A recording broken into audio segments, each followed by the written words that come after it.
세미치지만 정치권은 숨가쁘게 움직이고 있습니다. 새누리당은 강력한 인적 쇄신 방안을 추진하면서 친박계 핵심 의원들에게 대한 자진 탈당을 요구했습니다. 개혁보수신당 창당 작업에 속도를 내고 있고요. 야권은 정부의 경제 정책에 대한 비판을 쏟아냈습니다. 국회로 가보겠습니다. 조태현 기자. 네, 국회입니다. 새누리당이 기존 친박 핵심에 대한 청산을 강조했군요. 네, 어제 새누리당 전국위원회에서 비상대책위원장으로 공식 선출된 임명진 비상대책위원장이 조금 전에 기자회견을 열었습니다. 기자간담회에서 쇄신의 핵심은 사람이라면서 친박계 핵심과 총선 참패의 책임자, 막말을 쏟아낸 인사가 청산 대상이라고 못 박았습니다. 구체적으로는 박근혜 정부에서 당 대표를 했던 사람, 또 정부의 주요 직책에 있었던 사람은 대통령을 잘못 모셨다는 책임을 져야 한다고 강조했는데요. 이것을 좀 풀이를 해보면은 이정현 전 대표 또 경제부총리를 지냈던 최경환 의원을 사실상 지목한 것으로도 볼 수 있습니다.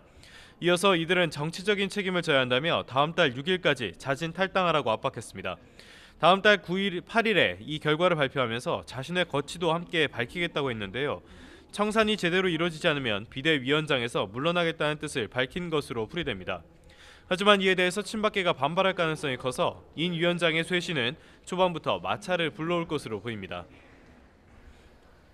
야당 소식도 살펴보죠. 개혁보수신당 창당 작업이 한창이고요. 야당은 정부에 대한 공세를 이어갔군요. 네, 개혁보수신당은 오늘 오전에 정강정책 토론회를 열어서 이제 당의 창당 준비 작업을 좀 본격화하는 모습을 보였습니다.